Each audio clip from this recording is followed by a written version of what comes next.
Yes, queen, stand up right back there. Stand up, yes. Yell it on out like we in church.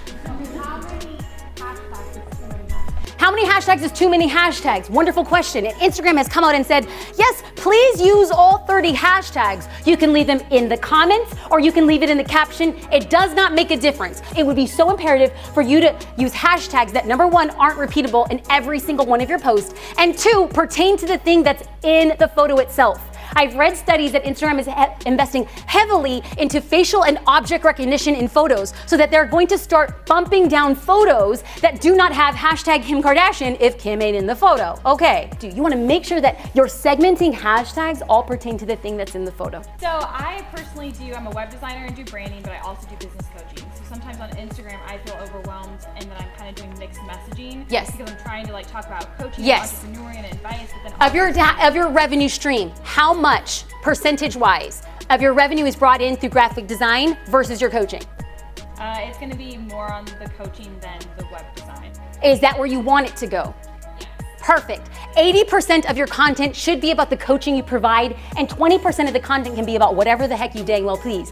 Which includes the graphic design work, 100. And I have to believe that people who are hiring you for graphic design, if they really love your work, if you're hiring a graphic designer, there's a likelihood that most clients are going to be having a business, and if most people have a business, they can also parlay into being a business, into a coaching client. So to me, it's seamless, but always do 80% of the thing you want to sell that is your largest revenue generator and point your messaging to that. Yes?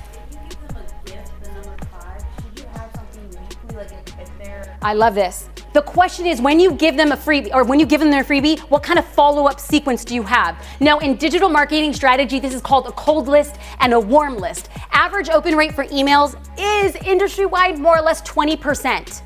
There was a time when email marketing was so high. Now, because everybody's sending emails, how do you make yours stand out? Value, value, value, value. So when people sign up for my newsletter list, they'll get the thing that they want, and then about a week later, they get another one, it's just value. And then another one, a week later, just value. Another one, just value. Funny stories, inspirational moments, times where I can be open in a newsletter the way that I can't be open on social. People go deeper with me there. So on average, once a week. If you're on my newsletter list, you're getting an email once a week, and I'm really proud of our open rate. We're not gonna talk about the open rate, but I'm saying I work for the open rate. Because when people open the email, they know I'm not gonna be like, and then this week, watch this podcast, this video, sign up for this coaching, and do all these other things. Nobody wants QVC in their inbox. People want to feel good about the decisions that they're making about their life. So your services can be highlighted to highlight whatever it is that you do. Most of my emails are just like, you can do this, boo-boo. Here's how. That changes the open rate, but cultivating that audience is so imperative. Yes? Do you recommend personal integration, like multiple Instagram accounts for one just for my personal, one just for business, or should you be your business? So this depends entirely on you and you and you. I have found that people and faces get a lot more interaction and engagement as a derivative of what the business is. Do I think it should be across the board? No. I think a fantastic example of this is Jen Gotch and Shop Bando. If you're not familiar with Shop Bando on Instagram, they have almost 400,000 followers and they just sell girl accessories. They're basically like Coachella and Palm Springs and pizza and yoga had a baby. That's what Bando is, right? And their CEO, Jen Gotch, has a very strong social following, but she's doing her own thing. She has decided to separate the two, and I think it's extraordinarily well. I happen to kind of keep mine synergistic, personal preference to the business you want to run. Yes. Ooh. Any advice on how to kind of do that on social and make my social reflect my new career? Yes, so the pivot. So I talked about my career as a photographer, and then I got to a point in my career about 12 years in that I said, I want to love this thing. If I continue to do it, I will stop loving it as much as I do. So I wanted to, the cognizant idea was Dave Chappelle and Jay-Z. They left their careers on their terms and said, we're good here. So if you're at that place, you can't just drop the mic and say, I'm never gonna do another rap song, right? I had to take my followers and slowly turn this cruise ship of an idea to get them to stay with me. Because I have to understand that when I made this announcement that I was no longer gonna be shooting in this capacity, I lost people like wildfire, and it stings because you can't help but take it personally. It wasn't until I had a mindset shift that I said, oh, my account no longer serves them. They came here because I was a photographer. I'm the one who changed the terms of the negotiations. If you unfollow me, bless and be, go on.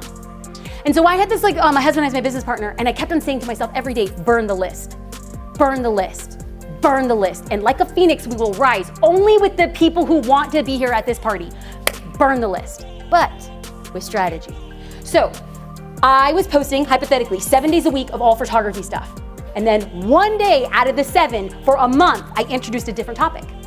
And then after those 4 or 5 weeks, I inserted a second post and parked it there for like 4 months. And then after another 4 months, I put 3 posts in. So I'm introducing content differently so that, because if I just said, I'm never posting another photography post ever again, people would be like, whoa, what the heck? I want to take people with me, but only if they want to go. And when you move slowly, that then happens. Thank you. Thank you. Yes. I'm a photographer, and it's kind of my side hustle, so I don't have time to do like tons of shoots, and a lot of times I feel like I don't have enough content to be posting like daily or multiple times a day, especially a bunch of posts on my story. What would you say about content? So I batch content because I don't know about you, but my life isn't interesting. I literally have greasy hair and sweatpants with my dog all day. That right there is the girl boss hustle. I don't know what anybody else told you. That's what real life looks like. So on the moments, and I'm so sorry, I needed fashion tape. If anybody has it, I'll totally take it. Seriously, no shame in my game. So when I actually have an outfit, I will also bring out another outfit and set up my tripod on a self-timer or ask my husband to take a photo. And then in that singular outfit, I do full body, half body, holding a cup of coffee, writing in a notepad. It literally takes 7 minutes, but I've created from a singular outfit kind of look, 4 or 5 photos. I quickly change into whatever I'm actually gonna wear out into the day. And no, I try to condense all of my meetings and anything for 2 days out of the week so I could just do my makeup and hair twice a week.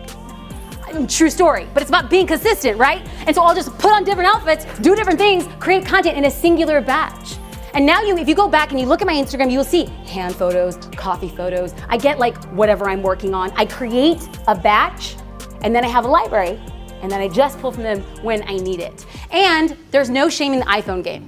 iPhone is so good and editing apps are so good that we literally can be walking and taking a picture of a beautiful sunset, dropping it into Canva or WordSwag and putting an inspirational quote, and 7 minutes later you have something that drives engagement and speaks to your client customer.